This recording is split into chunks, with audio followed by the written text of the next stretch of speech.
Okay, we're looking at Module 1.4 on file management. This falls still under systems technology in our theory section of work. All the software and previously saved data and information on a computer is stored as files.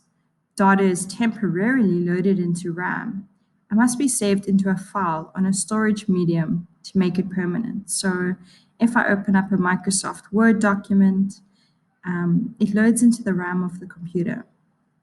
Then I type into the document, and so I'm inputting text, numbers, maybe I'm inserting pictures, and when I go File Save, and I'm saving it onto my hard drive of the computer, maybe my Documents folder, and I then have got a decision to also save it on removable media, so I could save it on a flash drive, and once I've clicked Save, it is permanent. So then it's moved away from the RAM and it's moved onto my, for example, hard drive, which would be a permanent copy.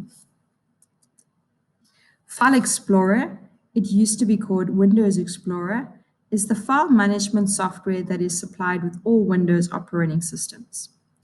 And it's used to manage your files and to group your files logically together into folders. This arrangement of folders in other folders is called a hierarchy. The top level drive folder is called the root folder, and the folders inside of the root are called the subfolders. So if we've got an example here in our File Explorer, we've got a folder. That's what the icon looks like. And all of these are different files. Now, some of them are Microsoft Word files, and you can see the little W. They would open with Microsoft Word. Some have a little X, and it looks a little bit different there. And those are your Excel spreadsheets. Some have the little pie sort of chart there in red. Those are our presentation files, so they would open in PowerPoint. This little document activities, that is a text file. And the little folder with the zip is a zipped or a compressed folder. So folder and files. How to access the File Explorer? Well, you could push the Windows key and the letter E on the keyboard. This is what your File Explorer looks like. So we're clicking on the bottom, that little folder. So if I show you on this computer,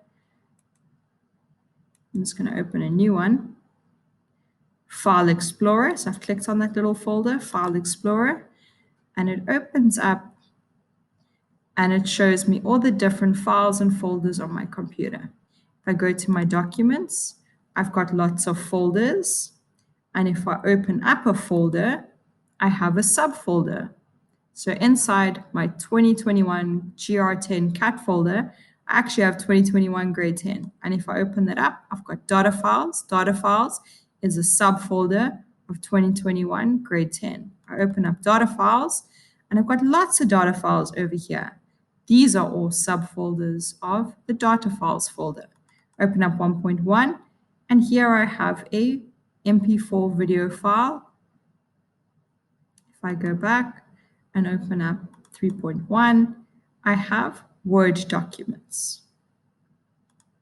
Okay, so this is all in my File Explorer. That's the little folder at the bottom that I'm able to access.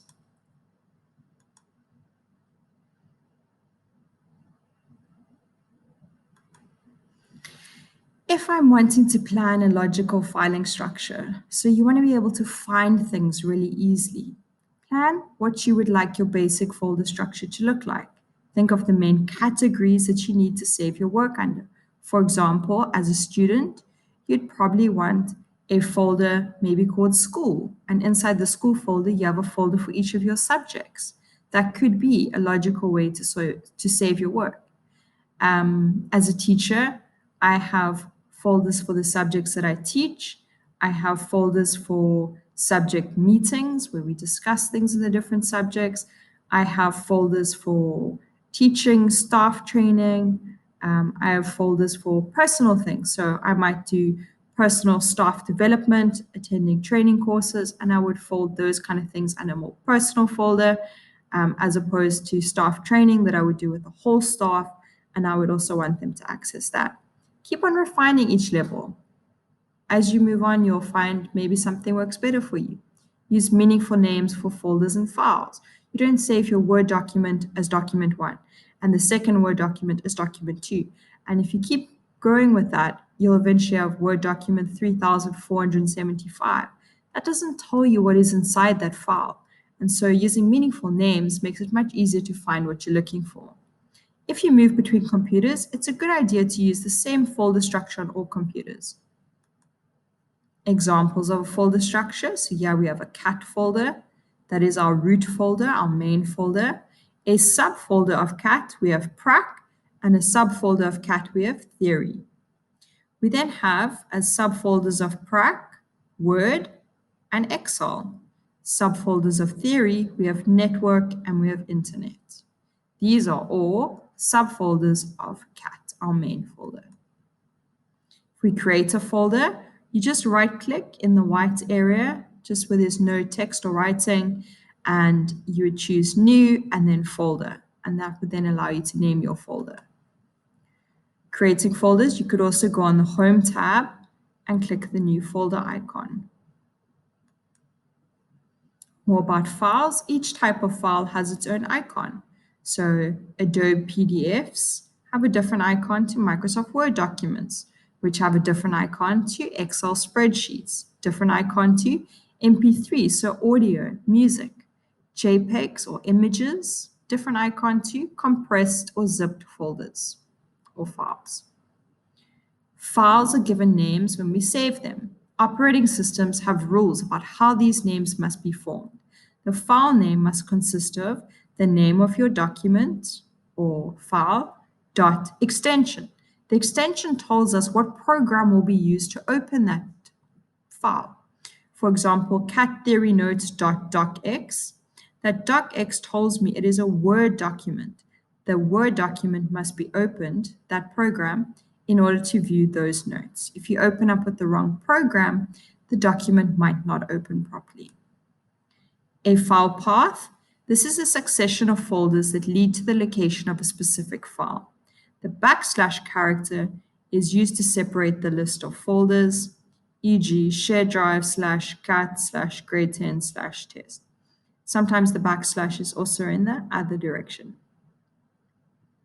There we have our file path. So in order to access this, one would have had to have gone to the C drive. They would have clicked on the users folder. They would have clicked on administrator folder, and then they would have clicked on downloads. Network drives. The hard drive on the computer is normally assigned the letter C to identify it. There we've got C drive. That is where your operating system would be installed.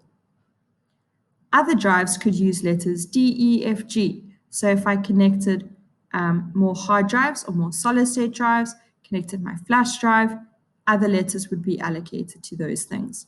Network drives are normally labeled with the letters towards the end of the alphabet, S, T, U, V, and those would be our network drives. So this network drive is Z. Common file types and extensions, graphic files, so images, they would have the extension BMP, GIF, JPEG, or PNG. Microsoft Office files would have .docx if it's Microsoft Word, .xlsx if it's Excel, PPTX if it's PowerPoint, and ACCDB if it's Microsoft Access Database. Audio files, so music, .mp3, that's the most common. You also get .wav and .wma. Video files, so we're looking at videos. MP4 is obviously the most common, but we also get MPEG, AVI, and WMV. Program files, so any program, software program that I want to open would have the extension of .com or .exe. Portable document format files, so PDF files would have the format .pdf. Compressed files would have .zip or .rar. Plain text files would have .txt. Rich text files would have RTF. Hypertext markup language files would either have .html or .xml. Okay, so for more information, I did include a video that you can click on to watch. Get rid of these drawing tools.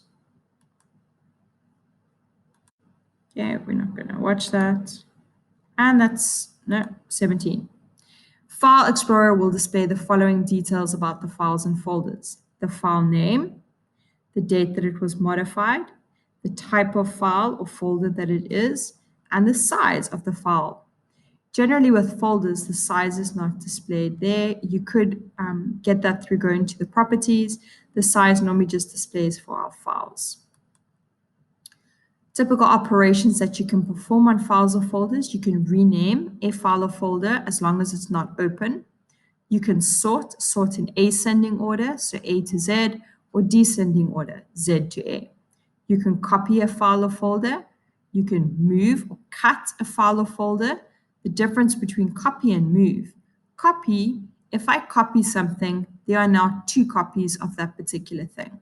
If I move or cut something, I've taken the one file that I have and I've put it somewhere else. There are not 2 copies of that particular thing. So if I show you practically on the computer, if I go over here, if I copy this, I right click, select copy, and I paste it, it's going to give it a slightly different name because you can't have 2 things with the same name.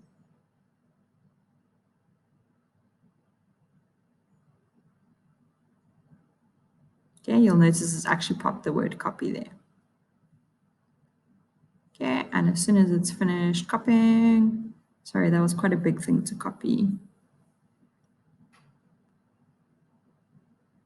It's almost done. Lots of files in this folder. Okay, so now there are 2. So copy, there are 2. But if I cut, right click, cut, this one is actually gone.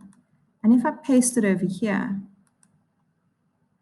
sorry, there was a bit of technical difficulty.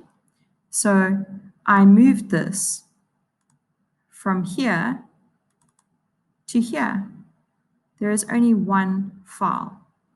So that is cut or move. Copy, there are 2 files. I'm just going to get rid of that one. I no longer need it.